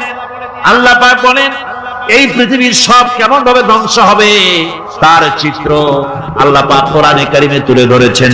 ইযাস সামাউ ফাতারাত ওয়া ইযাল কাওয়াকিবু তাসারাত ওয়া ইযাল বিহারু ফুজ্জিরাত ওয়া ইযাল কুবুরু বু'সিরাত। যখন আকাশসমূহ দীর্ঘ বিদীর্ণ হয়ে যাবে, তারকাগুলি বিক্ষিপ্ত হয়ে ছিটকে পড়বে, আর সমুদ্রগুলি উচ্ছ্বসিত হয়ে পড়বে, কবরগুলি সব তার ভেতরে যা আছে উদ্গীরণ করে দেবে, তারকাগুলি স্থিমিত হয়ে যাবে। এরপরে সমস্ত আকাশগুলি সিজিল্লিল কুতুব, কিতাবের পৃষ্ঠার মতো একটার পরে একটা ঠাস ঠাস করে পড়তে থাকবে, চূর্ণ বিচূর্ণ হয়ে ভেঙে চুরে একাকার হয়ে যাবে। পাহাড়গুলিকে উড়িয়ে দেওয়া হবে, চন্দ্র এবং সূর্য একাকার হয়ে যাবে। আল্লাহ রাব্বুল আলামিন বলেন ফাইদা বারিকাল বাসার ওয়া খাসাফাল কমার ওয়া জুমিআশ শামসু ওয়াল কমার। চক্ষু যখন বিস্ফারিত হয়ে যাবে, চাঁদ যখন তার আলো হারিয়ে ফেলবে, সূর্য যখন তার আলো হারিয়ে ফেলবে, চাঁদ আর সূর্য সব একাকার হয়ে যাবে, সেই সময়ের অবস্থাটা কি চিন্তা করো। মানুষ হয়রান হয়ে দৌড়াদৌড়ি করবে। ওয়াহুমিলাতিল আরদু ওয়াল জিবালু ফাদুক্কাতা দাক্কাতান ওয়াহিদা। জমিন এবং পাহাড়গুলির মধ্যে আল্লাহ রাব্বুল আলামিন সংঘর্ষ বাঁধিয়ে দিবেন, পাহাড়গুলি ভেঙে চুরে টুকরা টুকরা হয়ে যাবে, পাহাড়গুলি উঁচু করে জমিনের উপরে আছাড় মেরে আল্লাহ রাব্বুল আলামিন ভেঙে চুরে চুরমার করে দিবেন। সুবহানাল্লাহ। ওয়াতাকুনুল জিবালু কালইনিল মানফুস, পাহাড়গুলো পেঁজা ধোনা তুলার মতো করে উড়িয়ে দেওয়া হবে, পাহাড় উড়ে যাবে। সুবহানাল্লাহ। পাহাড় পাথরের তৈরি করা পাহাড়, এই পাহাড়গুলি তুলার মতো হয়ে উঠবে কিভাবে? আমি এই দৃশ্য নিজের চোখে কিছুটা হলেও দেখছি। আজ থেকে 10 দিন আগে আমি ইতালি সফর করে এসেছি। ইতালির রাজধানী রোম। রোম প্রাচীন সভ্যতার লালন ভূমি। কোরআনে কারিমে সূরায়ে রোম রয়েছে, এই রোম সেই রোম। এখানের বাদশার কাছে রাসূল করিম সাল্লাল্লাহু আলাইহি ওয়াসাল্লাম হেরাক্লিয়াসের কাছে চিঠি পাঠিয়েছিলেন, সেই রোম। 12 থেকে 12,000-এর মতো বাংলাদেশি মুসলমান সেখানে আছে। জুমার দিন, যেদিন আমি গেলাম তার পরের দিনই জুমা ছিল। জুমার নামাজ পড়লাম ভ্যাটিকানের কাছেই বিশাল মসজিদ, ইউরোপের ভিতরে সবচেয়ে বড় মসজিদ এটা। রোম ইসলামের দুশমনদের রাজধানী। সেইখানে যখন আযান হচ্ছে আশহাদু আন্না মুহাম্মাদার রাসূলুল্লাহ, আমার অনুভূতির কথা আপনাদেরকে বোঝাতে পারবো না, কি অনুভূতির সৃষ্টি হয়েছে আমার ভেতরে। ভ্যাটিকানের পোপ এক পাশে, কিছু দূরেই ভ্যাটিকান। ওটা হচ্ছে গোটা পৃথিবীর সমস্ত খ্রিস্টানদের কাবা, ভ্যাটিকান। তার পাশেই বিশাল মসজিদ, সেখানে নামাজ পড়লাম। চিন্তার ভেতরে আসলো আল্লাহ রাব্বুল আলামিন তার হাবিবের নাম, তার তাওহীদ, তার রিসালাতকে কিভাবে বিশ্বময় ছড়িয়ে দিলেন। আবু জাহেল চাইছিল মুহাম্মদ সাল্লাল্লাহু আলাইহি ওয়াসাল্লামকে স্তব্ধ করে দেবে মক্কার জীবনে।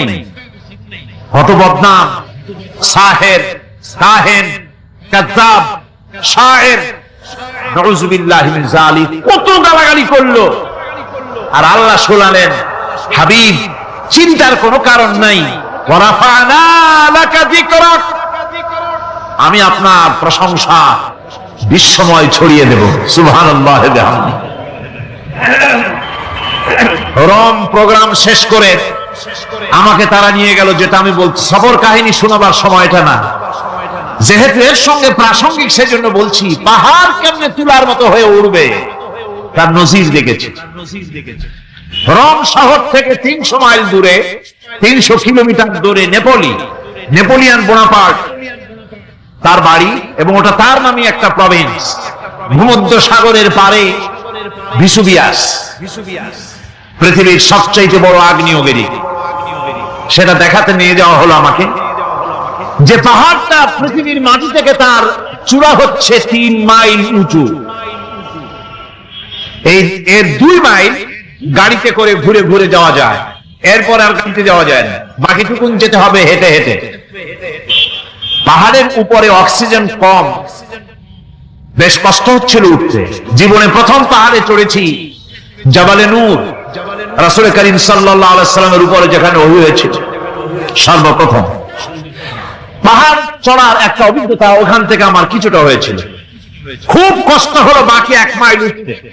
যখন ভিসুভিয়াসের একদম শীর্ষে চলে গেছি, সেখানে গিয়ে আমার সাথে 15-20 জন লোক ছিল। আমি নিজে আল্লাহু আকবার বলে আমার গলা থেকে আওয়াজ বেরিয়ে গেল।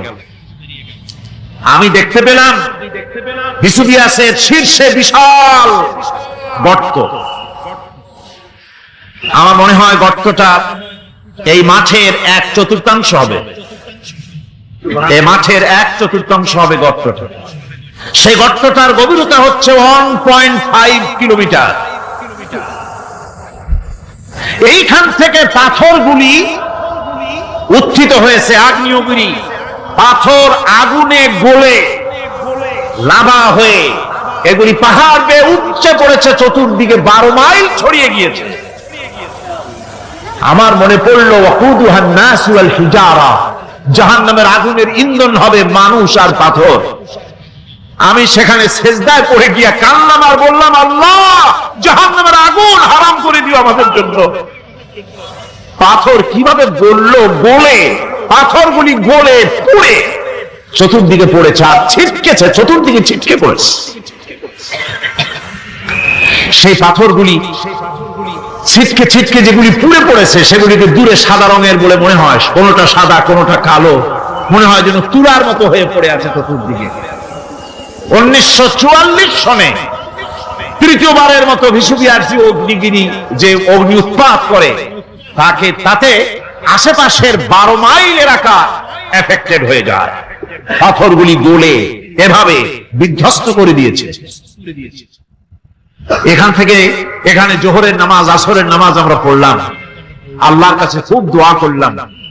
এখনো ধোঁয়া উঠতেছে, এখনো পাহাড়ের ফাটল দিয়ে ধোঁয়া উঠছে। একজন হাত দিয়ে আমাকে বলল যে খুব গরম লাগে ধোঁয়াগুলি। ওখানকার লোকেরা বলল যে ভেতরে এখনো আগুন আছে, তবে সুপ্ত, যে কোনো মুহূর্তে আবার তা জাগ্রত হতে পারে। আমরা সেখান থেকে নেমে এলাম। একটু কিছু দূর গিয়েই সেখানে হলো পম্পেই শহর। এই পম্পেই শহরটা হচ্ছে ঈসা আলাইহিস সালামের জন্মের 2000 বছর আগে এই শহর তৈরি হয়। ঈসা আলাইহিস সালামের জন্মের 179 বছর পর ভূমিকম্প হয়। সেই ভূমিকম্পে গোটা পম্পেই শহরটা পৃথিবীর মানুষের চোখের আড়াল হয়ে যায়, ধ্বংস হয়ে যায়, মাটির তলায় বরফ হয়ে যায়। আজ থেকে 200 বছর আগে মাটি খনন করতে গিয়ে এই শহর আবিষ্কৃত হয়। পুরা শহরটা খুঁড়ে তারা বের করেছে। 180 হেক্টর জমিনের উপরে এই বিশাল শহর। ঘুরে ঘুরে দেখলাম, গাড়ি চলে না সেখানে, পায়ে হেঁটে দেখতে হলো। প্রশস্ত রাস্তা। আজ থেকে 4000 বছর আগের মানুষেরা রাস্তা বানাতে জানতো পাথর দিয়ে, এবং রাস্তার দুধারে তাদের ছিল ফুটপাত, পানির ব্যবস্থা, নগরায়নের সব রকমের সুযোগ সুবিধা। তারপরে সেখানে বিচারালয়, এরপরে দোকানপাট, বাজার ঘাট, সবকিছুর ব্যবস্থা রয়েছে। বিশাল বিশাল পাথরগুলি দিয়ে পিলার তৈরি করা। ভাবলাম এই পিলারগুলি, এই পাথরগুলি তারা কিভাবে ক্রেন ছাড়া এত উপরে উঠালো কি করে, আমার মাথায় আসলো না। পাথর কেটে কেটে সুন্দর সুন্দর অঙ্কন শিল্প তারা করেছে। এরপরে ঘুরতে ঘুরতে বাদশার রাজার বাড়িতে গিয়ে ঢুকলাম। সেখানে গিয়ে দেখলাম উলঙ্গ এত মূর্তি পাথরের তৈরি করা। পাথর কেটে কেটে দেওয়ালে যৌন মিলনের এমন কোন অশ্লীল ছবি নাই যা তারা সেখানে তৈরি করে নাই। উলঙ্গ মূর্তি আর উলঙ্গ যৌন মিলনের অসংখ্য ছবি দিয়ে এই এলাকা ভরা। তখন আমি বুঝলাম আল্লাহর গজব হওয়ার কারণটা কি, এই শহরটা মাটির নিচে ধরপ হয়ে যাওয়ার কারণটা কি। আল্লাহ পাক জেনা ব্যভিচার যে দেশে বেশি হয় আল্লাহ পাক বরদাস্ত করে। দুশ্চরিত্র যে দেশের মানুষ দুশ্চরিত্র হয়ে যায়, জেনা ব্যভিচার বেশি হতে থাকে, আল্লাহ হরপ করে দেন, গজব দেন। এই গজব এক এক সময় এক এক রকমের হয়ে আসে। কখনো মাটির নিচে দাবায় দেয়, কখনো মহামারী, কোন দেশে কলেরা, কোন দেশে জলোচ্ছ্বাস, কোথাও ভূমিকম্প, আর সর্বশেষ এই জেনা ব্যভিচারের জন্য আল্লাহ পাকের চূড়ান্ত, এই যৌনতার অশ্লীলতার জন্য চূড়ান্ত গজব বর্তমান বিশ্বের জন্য এইডস। আল্লাহ পাক এই গজব দিয়েছে। বন্ধু, আমি সেই জায়গা, আমি সেখানে যা দেখলাম যে আল্লাহ পাক পাহাড়গুলিকে কিভাবে উড়াবেন, এটা অস্বীকার করার কোন উপায় নাই। বিশ্বাস তো করতামই, তবে হযরত ইব্রাহিম আলাইহিস সালাম যেমন বলেছিলেন, রব্বি আরিনি কাইফা তুহিল মাউতা, আয় আল্লাহ তুমি মরাকে চিন্তা করবা কেমনে। আল্লাহ পাক বলেন আওয়ালাম তুমিন, তুমি বিশ্বাস করো না? ইব্রাহিম আলাইহিস সালাম বললেন বালা, অবশ্যই বিশ্বাস করি, ওয়ালাকিন লিয়াতমাইন্না কলবি, যদি চোখে দেখতাম তাহলে আমার অন্তরাত্মা খুব ঠান্ডা হতো। আল্লাহ রাব্বুল আলামিন চোখে দেখায় দিলেন জিন্দা কেমনে মুর্দা হবে, মুর্দা কেমনে জিন্দা হবে, আল্লাহ দেখায় দিলেন। পাহাড় উড়ায় দিবেন আল্লাহ রাব্বুল আলামিন।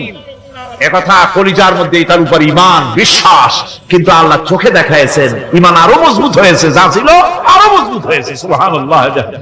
আল্লাহর ভয়তে কলিজা কেঁদেছে। আমি পাহাড়ের উপরে কেঁদেছি, যা জার হয়ে কেঁদেছি। বন্ধুগণ, আল্লাহ সুবহানাহু ওয়া তাআলা এই জন্য বলেছেন কুল সিরু ফিল আরদ, আমার জমিন ঘোরো, ভালো করে দেখো, কাইফা কানা আকিবাতুল মুকাজ্জিবিন, মহাসত্যকে যারা অস্বীকার করেছে তাদের পরিণতি আমি কি করে দিয়েছি, এগুলি চোখে ভালো করে তাকায় দেখো। আমার বন্ধুগণ, সুতরাং এই পৃথিবীর অবসান হবে, এই পৃথিবী ধ্বংস হবে, এই পৃথিবী চূড়ান্ত ভাবে শেষ হয়ে যাবে। হ্যাঁ, আরেকটি কথা বলতে হয়, সেটা হচ্ছে যে এই রোম থেকে আর একটু দূরে 900 মাইল দূরে হচ্ছে সিসিলি। 900 মাইল দূরে, সেখানে এই সিসিলি মুসলমানেরা শাসন করেছিল 350 বছর। সেই সিসিলিতে রয়েছে 360টা মসজিদ মুসলমানদের করা। সমস্ত মসজিদগুলি আজ তালা বন্ধ, একটা মসজিদও খোলা নাই। সেখানকার মুসলমানেরা ওয়াজ শুনতে এসেছিল রোমে। আমি তাদের জন্য পরামর্শ দিয়েছি যে গভর্নমেন্টের কাছে তোমরা দাবি জানাও যে অন্তত একটা মসজিদের দরজা আমাদের জন্য খুলে দাও। রোমের অবস্থানরত প্রবাসী বাংলাদেশি মুসলমানেরা আমাকে বলেছে, তাদের অনেকের বাড়ি চট্টগ্রামও আছে, আমাকে বলেছে তাদের চোখে পানি আসছে বলার সময় যে চিরময় তাফসীর মাহফিল যখন আসে কলজেটা কামতে থাকে যাওয়ার জন্য। তো যাওয়া তো সম্ভব না এত দূর থেকে, আমাদের সালাম বলে দিবেন যত লোক আসবে, আর আমাদের জন্য দোয়া করতে বলবেন যে এই রোমের ভিতরে আমরা ইসলামের আদর্শের ভিত্তিতে আমরা যেন চলতে পারি। আপনারা দোয়া করুন তাদের জন্য। ভাইরা আমার, এই পৃথিবী একদিন পরিসমাপ্তি ঘটবে এবং আল্লাহর দরবারে আমাদেরকে উঠতে হবে এবং সেখানে আমাদের বিচার হবে। সেখানে আমাদের কি হবে? বিচার। আল্লাহ পাক বিচারটাকে নির্ভুল করার জন্য, সঠিক করার জন্য প্রত্যেকের গলায় আমলনামা ঝুলায় রাখছে। এখানে রেকর্ডের ব্যবস্থা করা হয়েছে। আল্লাহ পাক বলছেন, ওয়া কুল্লা ইনসানিন আলজামনাহু তাইরাহু ফি উনুকিহি ওয়া নুখরিজু লাহু ইয়াওমাল কিয়ামাতি কিতাবান ইয়ালকাহু মানশুরা। আল্লাহ পাক বলেন, প্রত্যেকের ভালো মন্দ কর্মফল, কর্মলিপি আমি তার গলায় ঝুলায় রেখেছি।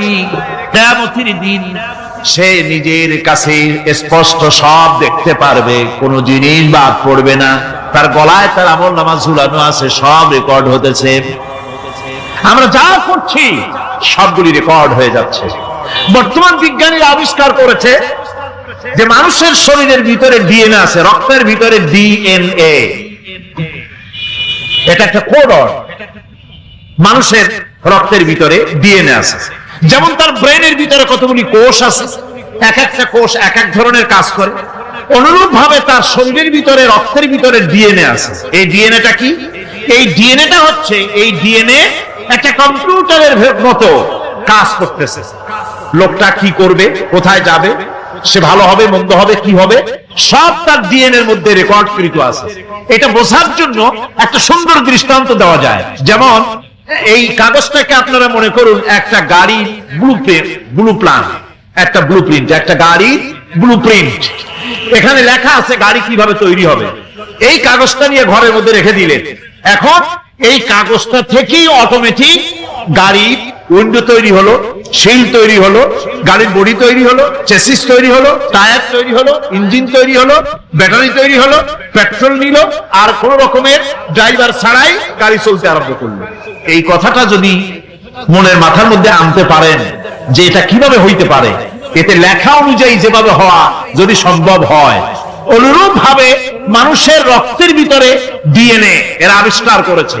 এর ভিতরে মানুষের ভালো মন্দ, কোথায় যাবে কি করবে, সবকিছুর মধ্যে রয়েছে।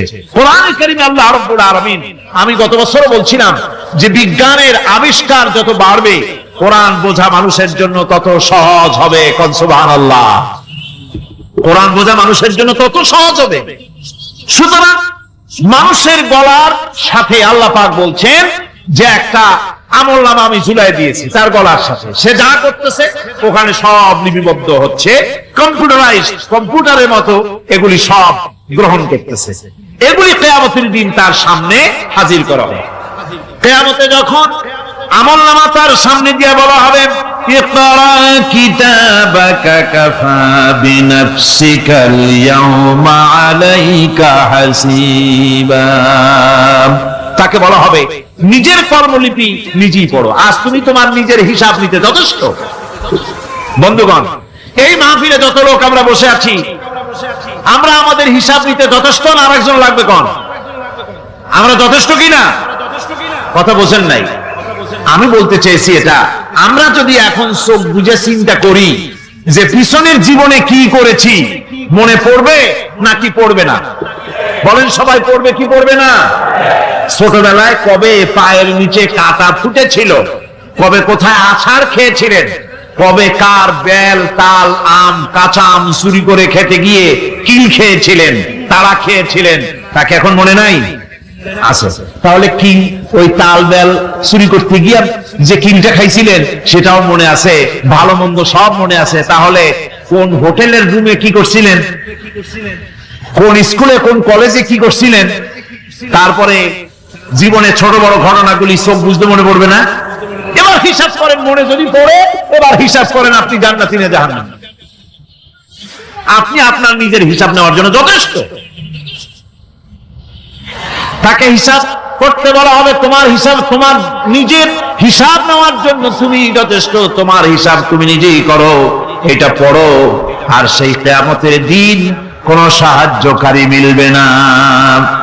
লান তানফাকুম আরহামুকুম ওয়ালা আওলাদুকুম ইয়াউমাল কিয়ামাহ। লান তানফাকুম, কিয়ামতের দিন কোনো ফায়দা হবে না, অবশ্যই কোনো ফায়দা হবে না, কোনো উপকারে আসবে না। কিয়ামতের দিন তোমার সন্তান, তোমার স্ত্রী, তোমার মাল, তোমার সম্পদ কোন উপকারে আসবে না কিয়ামতের ময়দানে। সেদিন সব তোমার সাথে বিচ্ছেদ করবে, সব পালায় যাবে। সেখানে উৎকোষেরও কোনো কারবার নাই যে ঘুষ টুস দিয়া, ফেরেশতাদের কোন রকম বুঝবাজ দিয়া, আলাদা কোন চোরাগলি পথ দিয়া একেবারে ফুট করে ভেস্তে চলে যাবেন, এমন কোন সুযোগ নাই।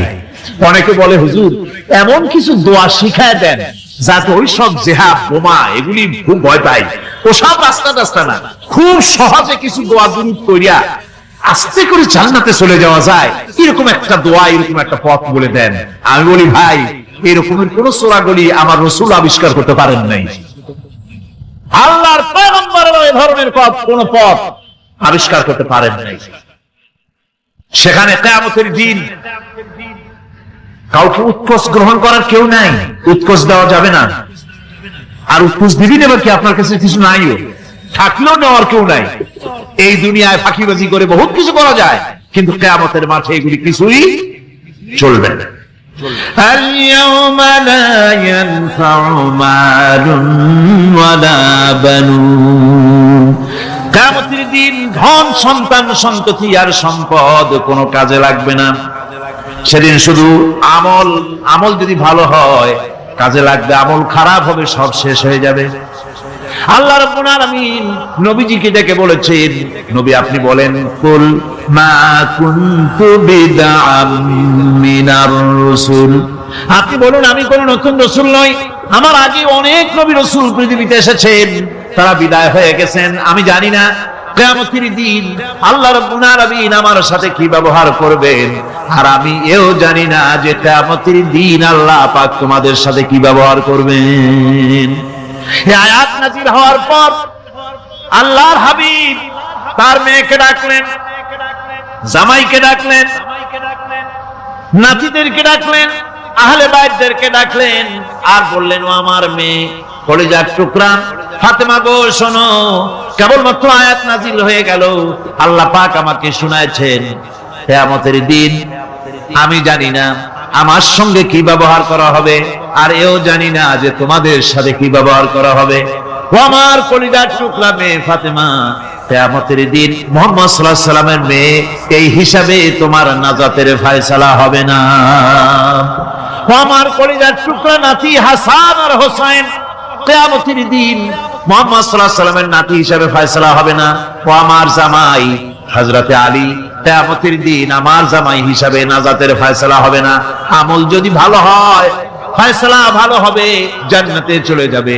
আমল যদি খারাপ হয় কার নাতি কার জামাই দেখা হবে না।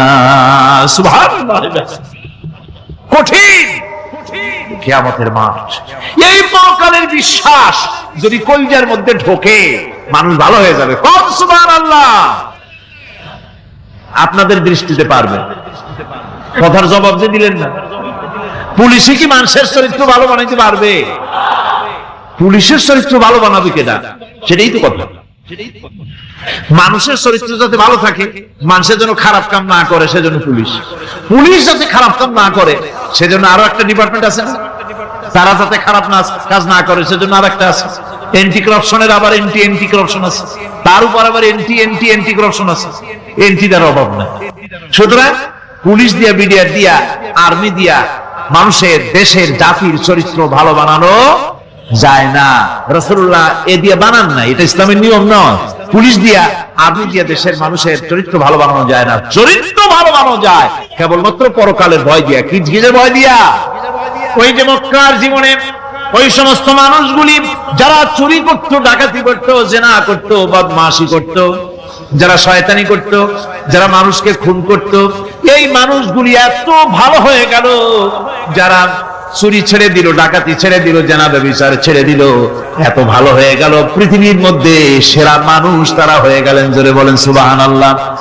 নবীর সাহাবীরা পৃথিবীর শ্রেষ্ঠ সন্তান, নবীর সাহাবীরা পৃথিবীর সেরা মানুষ, তাদের চাইতে সেরা মানুষ নবীদের পরে আর কেউ হতে পারে না। জোরে কোন সুবহানাল্লাহ। নবীর পরে পৃথিবীতে শ্রেষ্ঠ মানুষ কারা? সাহাবায়ে কেরাম রিদওয়ানুল্লাহি তাআলা আলাইহিম আজমাইন। ওনারা তো কুফরের মধ্যে ছিলেন, শিরকের মধ্যে ছিলেন, চুরি, ডাকাতি, জেনা, ব্যভিচার এমন কোন পাপ নাই যা করা হয়নি। তারপরে যখন আল্লাহর নবীর কাছ থেকে তাওহীদ, রিসালাত ও আখিরাতের দাওয়াত পেলেন, কি সোনার মানুষ এক একজন হয়ে গেলেন। সুবহানাল্লাহ। যারা ছিলেন নারীর সতীত্বের জম, তারা হয়ে গেলেন নারীর সতীত্বের পাহারাদার। যারা মানুষের মাল চুরি করত, ডাকাতি করত, তারা রাতভর মানুষের মালের পাহারা দিল, মানুষের রক্তের পাহারা দিল। সুবহানাল্লাহ বিহামদি। রক্ত ও সম্পদের পাহারা দিল। রাসূল বললেন, খায়রুল কুরুনে কারনি, সর্বশ্রেষ্ঠ যুগ তো আমার যুগ। বন্ধুগণ, এরপরে একটা জীবন আসবে ওই কিয়ামতের ময়দানে। এই পরকালের বিশ্বাসটা গুরুত্বপূর্ণ ব্যাপার। আমাদের সবকিছুর হিসাব দেওয়া লাগবে। আল্লাহ পাক বলেন, ইন্নাস সামআ ওয়াল বাসারা ওয়াল ফুআদা কুল্লু উলাইকা আনহু মাসউলা। নিঃসন্দেহে মানুষের শ্রবণ শক্তি, দর্শন শক্তি এবং তার অন্তঃকরণের কল্পনা সম্পর্কে আল্লাহ রাব্বুল আলামিনের কাছে জিজ্ঞাসিত হতে হবে। কান দিয়া কি করেছিল, চোখ দিয়া কি করেছিল, মুখ দিয়া কি করেছিলে, হাত দিয়ে কি করেছিলে, সবকিছুর জবাব আল্লাহ রাব্বুল আলামিনের কাছে দিতে হবে। সবটার জবাব দিতে হবে, কোনো কিছু বাদ যাবে না। এমনকি মনের ভিতরে যে কল্পনা আমরা করি, এই কল্পনার হিসাবও আল্লাহর দরবারে দিতে হবে। কোরআনে কারীম বলছেন, ওয়া ইন তুবদু মা ফি আনফুসিকুম আও তুখফুহু ইউহাসিবকুম বিহিল্লাহ। মনের ভিতরে তুমি যেটা কল্পনা করো সেটা প্রকাশ করো, অথবা তুমি গোপন রাখো, যাই তুমি করো না কেন আল্লাহ রাব্বুল আলামিন এর হিসাবও তোমার কাছে নেবেন। ফায়াগফিরু লিমান ইয়াশা ওয়া ইউআযযিবু মান ইয়াশা ওয়াল্লাহু আলা কুল্লি শাইইন কাদির। মহান আল্লাহ পাক বলেন, করার পর তোমার মনের ভিতরে কি কল্পনা করেছিলে ওইটার হিসাব আমি নেব। হিসাব নেওয়ার পর যারে খুশি ক্ষমা করে দেব, যাকে খুশি শাস্তি প্রদান করব। সবকিছুর উপরে আল্লাহ রাব্বুল আলামিন শক্তিমান, সব তিনি করতে পারেন, সমস্ত কুদরত রয়েছে তার। সুতরাং মানুষদেরকে, আল্লাহর বান্দাদেরকে বিশ্বাস করতে হবে যে আমার কোনো কথা বাদ যাবে না। কথাগুলি রেকর্ড হচ্ছে, কথা রেকর্ড হচ্ছে। আমি যে ওয়াজ করতেছি এই কথাগুলি রেকর্ড হচ্ছে নাকি হচ্ছে না? অনেক টেপ রেকর্ডার রেকর্ড হচ্ছে, অডিও ভিডিও হচ্ছে। আজ থেকে 50 বছর পর যদি এই রেকর্ড বাজানো হয়, আমাকে যদি বলা হয় যে আপনি অমুক জায়গায় অমুক কথা বলেছেন, আমি যদি বলি না আমি কথা বলি নাই, তারপরে যদি রেকর্ড বাজানো হয়, তাহলে আমি কথা যে বলি নাই যদি বলি, তাহলে এটা ধরা পড়বে না? সেখানে ধরা পড়বে না?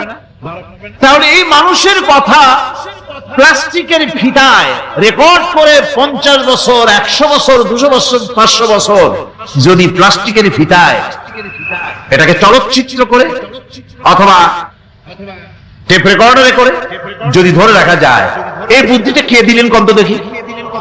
সবাই কন্যা এই বুদ্ধিটা দিলেন কে? যে আল্লাহ রাব্বুল আলামিন মানুষের মাথায় বুদ্ধি দিলেন, যার দ্বারা সে মানুষের কথাবার্তা অ্যাক্টিভিটি সব ধরে রাখতে পারে। সেই আল্লাহ রাব্বুল আলামিন বুঝি আপনার আমার কথা এবং আপনার আমার অ্যাক্টিভিটিস কে তিনি বুঝি ধরে রাখতে পারবেন না কিয়ামত পর্যন্ত? পারবেন কিনা? সেজন্য রব্বুল আলামিন বলেন, মা ইয়ালফিযু মিন কাওলিন ইল্লা লাদাইহি রাকীবুন আতীদ। সমস্ত কথা রেকর্ড হচ্ছে। সুবহানাল্লাহ কোন জোরে! সমস্ত কথা রেকর্ড হচ্ছে, একটা কথা বাদ যাবে না। মুখ আছে বলেই কথা বলবেন তা না, হিসাব করে কথা বলতে হবে। গীবত গাওয়া যাবে না, মিথ্যা কথা বলা যাবে না, মিথ্যা ওয়াদা করা যাবে না। মিথ্যা ওয়াদার তো মৌসুম এসে গেছে। কি কোন বোঝেন কথা? হ্যাঁ, মিথ্যা ওয়াদা মৌসুম এসে গেছে। এখন মৌসুমে বাহার, মিথ্যা বলার। কত সুন্দর সুন্দর ওয়াদা, সোনা দিয়া রাস্তা বানায় দেবো। অভুক্ত মানুষদের বলা হয় না খেয়ে মরবেন না, কিন্তু কি খেয়ে মরবে তাও কয়। আমরা যদি যাইতে পারি তাহলে মটকির মতো রসগোল্লা বানাই, গরুর গাড়ির চাকার মতো জিলাপি বানাই, খাইতে গিয়ে হা করে শীত হয়ে থাকে। কত রঙিন রঙিন কথা। মিথ্যা ওয়াদার সময় এসেছে। ভাইরা আমার, পরকাল যদি বিশ্বাস করে সেই ব্যক্তি কিছুটি মুখ আছে বলেই যা খুশি বলবে না, পরনিন্দা করবে না, পরচর্চা করবে না, হাত আছে বলেই যা তা লিখবে না। ঘটনা হইল একটা, লিখলো আর একটা। কলম একটা আছে বলেই যা খুশি তা লেখা যায় না, মুখ আছে বলেই যা খুশি তা বলা যায় না, চোখ আছে বলেই যা খুশি তা দেখা যায় না। গরু খাওয়া জায়েজ করা হয়েছে বলে গরুর লেজ থেকে মাথা পর্যন্ত পাইকারি দরে সব খাওয়া যায় না। গরু খাওয়া হারাম না হালাল? হালাল। পাইকারি দরে লেজ থেকে মাথা পর্যন্ত সব খাওয়া হালাল না। ওর মধ্যে আল্লাহ কিছু হারাম রেখে দিছে, সেগুলোকে বাইসে খাইতে হবে। আল্লাহ দেখতে চান পাইকারি দরে জমের খাওয়া খাও না আমার হারাম গুলি বাদ দিয়া খাও, নিষেধ করা গুলি বাদ দিয়া খাও। মুখ আছে বলেই যা খুশি তা বলা যাবে না, কান আছে বলেই যা খুশি তা শোনা যাবে না, চোখ আছে বলেই যা খুশি তা দেখা যাবে না, হাত পা আছে বলেই যা খুশি তা করা যাবে না। সবটার পেছনে আল্লাহ রাব্বুল আলামিনকে ভয় করা লাগবে।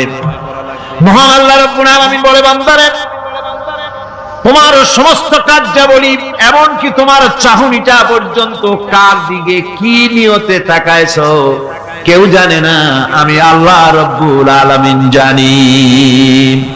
وَيَعْلَمُ خَائِنَةَ الْأَعْيُنِ وَمَا تُخْفِي الصُّدُورُ। তোমার অন্তঃকরণ কি জিনিস গোপন করে আর তোমার চক্ষু কি লুকোচুরি খেলে আমি টের পাই। সুবহানাল্লাহ বিহামদি। চশমার ফাঁক দিয়া কি দেখো, কারে দেখো, কি নজরে দেখো, সানগ্লাস পরিয়া কেউ ঠিক পায় না, আমি ঠিক পাই। সুবহানাল্লাহ, জোরে কর সুবহানাল্লাহ।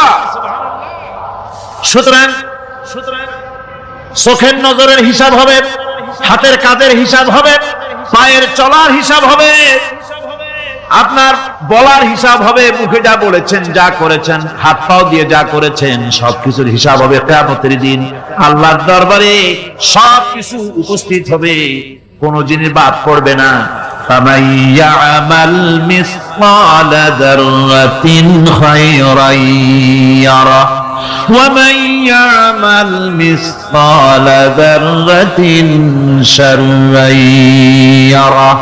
ছোট্ট একটা ভালো কাজ যদি করো তাও হাজির করা হবে সামান্যতম ভালো কাজও তোমার বাদ পড়বে না, আর ক্ষুদ্রতম কোন খারাপ কাজ করলে তাও উপস্থিত করা হবে, সব তোমার সামনে, কোন জিনিস বাদ পড়বে না, সব দেখতে পাবে কিয়ামতের দিন। ভালো কাজটাও আর খারাপ কাজটাও আল্লাহর কাছে সেদিন আল্লাহ পাক মানুষের সামনে উপস্থিত করে দিবেন। আল্লাহ পাক বলছেন, সেদিন এই জমিন তার ভিতরে যা লুকায়িত ছিল জমিন সব বের করে দেবে। কান্নাহুম জারাদুম মুনতাশির। টিড্ডি, ফড়িংগুলি, পোকাগুলি মাটির থেকে যেমন বেরোয় এ মাটির ভিতরে যা আছে কিয়ামতের দিন সব মাটি বের করে দেবে। ইযা যুলজিলাতিল আরদু জিলজালাহা ওয়া আখরাজাতিল আরদু আসকালাহা ওয়া ক্বালাল ইনসানু মা লাহা। এ জমিনকে ঝাঁকি মারা হবে প্রবল এক ঝাঁকুনি, প্রবল এক ঝাঁকুনিতে এই পৃথিবীর মধ্যে যা কিছু আছে সব বেরিয়ে যাবে। সুবহানাল্লাহ কইতে ইচ্ছা করে না মিয়ারা? এক ঝাঁকুনিতে পৃথিবী সব বের করে দেবে। মানুষ হয়রান হয়ে বলবে কি হয়েছে, এ মাটির হলোটা কি? আমার বন্ধুগণ, মানুষ হয়রান হয়ে গিয়ে বলবে মাটির কি হলো? আল্লাহ রাব্বুল আলামিন বলেন ইয়াউমাইযিন তুহাদ্দিসু আখবারাহা বিআন্না রাব্বাকা আওহালাহা। জমিনের উপরে যা ঘটেছে জমিন তা সব বের করে দেবে, সব প্রকাশ করে দেবে। আর এটা এই জন্য হবে যেহেতু তার রবের হুকুম হয়েছে, তার রব হুকুম করেছে বের করে দে। জমিনের ভিতরে আছে যা সব বেরিয়ে যাবে, আকাশ ভেঙে পড়বে, পাহাড় উড়ে যাবে, জমিনের ভিতরে যা আছে সব উপরে চলে আসবে। পৃথিবীতে সব শেষ, কিচ্ছু নাই, আকাশ নাই, পাহাড় নাই, সমুদ্র নাই, সব একাকার, চন্দ্র নাই, সূর্য নাই, তারকা নাই, গ্যালাক্সি নাই, মহাশূন্য নাই, সব শেষ। আল্লাহ রাব্বুল আলামিন সমস্ত ফেরেশতাদেরকে শেষ করে দিবেন, সকলের মওত হয়ে যাবে, কেউ আর থাকবে না। এমনকি হযরতে আজরাইল মালাকুল মউত তিনিও থাকবেন না, সব আল্লাহ রাব্বুল আলামিন মৃত্যু করে দিবেন। এরপরে আল্লাহ রাব্বুল আলামিন একা তিনি বলবেন ইয়া দুনিয়া, ইয়া দুনিয়া আইনা আনহারুকি, এ পৃথিবী তোর সেই সমুদ্রগুলো কোথায়, নদীগুলি কোথায়? ইয়া দুনিয়া আইনা আশজারুকি, হে দুনিয়া তোমার গাছগুলি কোথায়? এত বন বনানি, এত গাছ ছিল। ইয়া দুনিয়া আইনা জিবালুকি, হে পৃথিবী তোর জমিনে যত পাহাড় ছিল পাহাড়গুলি কই? যত স্বৈরাচার ছিল জমিনের উপরে, যারা স্বৈরাচারী মনোবৃত্তি নিয়ে মানুষ ধ্বংস করেছে, দেশ ধ্বংস করেছে, মায়ের বুক খালি করেছে, ওই স্বৈরাচারগুলি কই? কোনো জবাব নাই। আল্লাহ পাক এর পরে বলবেন লিমানিল মুলকুল ইয়াউম, কার রাজত্ব? আজকে রাজত্বটা কার? আল্লাহ তিনবার আওয়াজ দিবেন, আজকে রাজত্ব কার?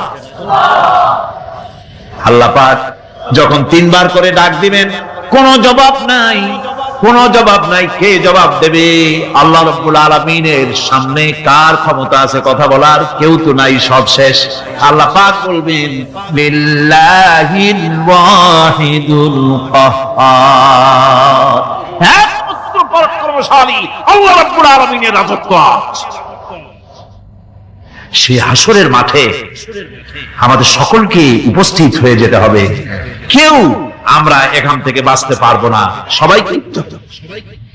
অপরাধীরা সেখানে অসহায় হয়ে যাবে,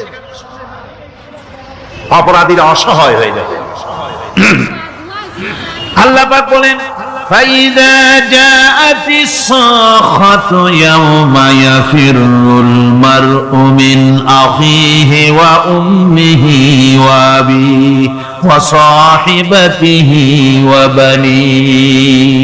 অবশেষে যখন কান ফাটানো আওয়াজ আসবে, এই আওয়াজ সেদিন মানুষ নিজের মা বাপ ভাই বোন সব থেকে বিচ্ছিন্ন হয়ে যাবে, সব একের থেকে আরেকজন পালায় যাবে, হারায় যাবে, কেউ কাউকে আর খুঁজে পাবে না।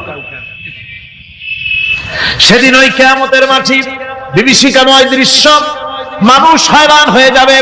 মাথার এক হাত অথবা অর্ধ মাইল অথবা এক বিগত এতটুকুন উপরে ওই প্রকাণ্ড সূর্যটার তাপ আসবে, গুনাহগারের মাথার চান্দি ফেটে গিয়া মগজগুলি গলে গলে নাক কান দিয়ে বের পড়তে লাগবে, জিহ্বাটা কুকুরের মতো ঝুলে নাভিস্থল পর্যন্ত পড়ে যাবে, মাটিটা সূর্যের উত্তাপে তামার মতো গরম হয়ে যাবে, সারা হাসর জুড়ে আওয়াজ হবে পানি পানি পানি। মানুষেরা হয়রান হয়ে যাবে সেই হাসরের ময়দানে। এই চরম কষ্টের ভিতরে আল্লাহ রাব্বুল আলামিন বলেন সেদিন দুটো ভাগ হয়ে যাবে। একদল মানুষের চেহারা আলোয় ঝলমল হয়ে যাবে, আর একদল মানুষের চেহারাগুলি কালো হয়ে যাবে। উজুহু ইয়াউমাইদিন মুসফিরাতুন দাহিকাতুন মুস্তাবশিরা ওয়া উজুহু ইয়াউমাইদিন আলাইহা গাবারা। আল্লাহ পাক বলেন এক শ্রেণীর মানুষের চেহারা হাস্যোজ্জ্বল ঝলমলে হয়ে যাবে, আর এক শ্রেণীর মানুষের চেহারাগুলি কালো হয়ে যাবে। তারহাকুহা কাতারা উলাইকা হুমুল কাফারাতুল ফাজারা। হাস্যোজ্জ্বল, স্বচ্ছন্দপূর্ণ, সুন্দর, উজ্জ্বল ঝলমলে চেহারা হবে ঈমান আনার কারণে, পরকালকে বিশ্বাস করার কারণে, আল্লাহ এবং রাসূলের কথা অনুযায়ী জীবন যাপনের কারণে চেহারাটা উজ্জ্বল হয়ে যাবে। আর আল্লাহর নাফরমানি, রাসূলের নাফরমানি, পরকালকে অস্বীকার করার কারণে কাফেরগুলির চেহারা, মুনাফিকগুলির চেহারা কালো হয়ে যাবে। তাদেরকে আলাদা করে দেওয়া হবে। আমতাজুল ইয়াওমা আইয়ুহাল মুজরিমুন, মুজরিমদেরকে আলাদা করে দেওয়া হবে, দুইটা ভাগ হয়ে যাবে। এই চরম অবস্থা সৃষ্টি হবে কিয়ামতের ময়দানে। সেদিন রাসূল করিম সাল্লাল্লাহু আলাইহি ওয়াসাল্লাম উম্মতের জন্য সুপারিশ করবেন। সেই সুপারিশ যেন আমাদের করতে পারেন সেজন্য আমাদেরকে তৈরি করতে হবে, সে ধরনের যোগ্য আমাদেরকে বানাতে হবে।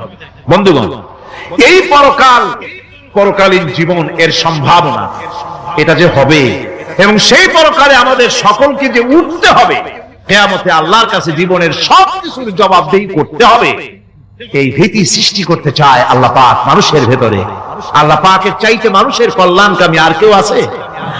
চিল্লায় কোন আল্লাহর চাইতে, বিশ্ববাসীর সৃষ্টি জগতের কল্যাণকামী আল্লাহর চাইতে, রাসূলের চাইতে বেশি কেউ কি আছে? সে আল্লাহ পাক সব বলে দিলেন, ওপেন সিক্রেট করে দিলেন, সব গোপন ফাঁস করে দিলেন। কেমনে বিচার হবে, কেমনে কিয়ামত অনুষ্ঠিত হবে, কেমনে কি হবে, সব খুলে খুলে আল্লাহ পাক বলে দিলেন আমাদেরকে ভালো হওয়ার জন্য। ربنا ظلمنا أنفسنا وإن لم تغفر لنا وترحمنا لنكونن من الخاسرين ربنا لا تزغ قلوبنا بعد إذ هديتنا وهب لنا من لدنك رحمة إنك أنت الوهاب। أي الله تعالى হাজার হাজার মুসলমান নরনারী ঠান্ডাকে উপেক্ষা করে তোমার দ্বীনের কথা শোনার জন্য, কোরআনে কারীমের কথা শোনার জন্য এই মাঠে এসে হাজির হয়েছে। আল্লাহ তুমি দয়া করে মেহেরবানি করে আলোচনার সওয়াবটুকু হুজুরে পুরনূর সাল্লাল্লাহু আলাইহি সাল্লামের রূহ মুবারকে পৌঁছে দাও। রব্বুল আলামিন, আমাদের মধ্য থেকে যাদের মা বাপ দুনিয়া থেকে জনমের মতো বিদায় হয়ে গেছে, আল্লাহ কবরে যদি আযাব থাকে দয়া করে আযাব মাফ করে দাও। আল্লাহ আমাদের মা বাপের উপরে তোমার রহমত নাজিল করো। রব্বিরহামহুমা কামা রাব্বায়ানি সগীরা, রব্বিরহামহুমা কামা রাব্বায়ানি সগীরা। হে আল্লাহ রাব্বুল আলামিন, এই মাহফিলে যত লোক আছি আমরা, কার কোন ব্যাধি আছে, রোগ আছে, আমরা তুমি ভালো করে জানো। আমাদের প্রত্যেকের ব্যাধিকে তুমি শিফায়ে আজলা দান করে দাও। اللهم حبب إلينا الإيمان وزينه في قلوبنا وكره إلينا الكفر والفسوق والعصيان واجعلنا من الراشدين ربنا تقبل منا إنك أنت السميع العليم وتب علينا إنك أنت التواب الرحيم سبحان ربك رب العزة عما يصفون وسلام على المرسلين الحمد لله رب العالمين واجعل آخر كلمتنا عند الموت لا إله إلا الله محمد رسول الله।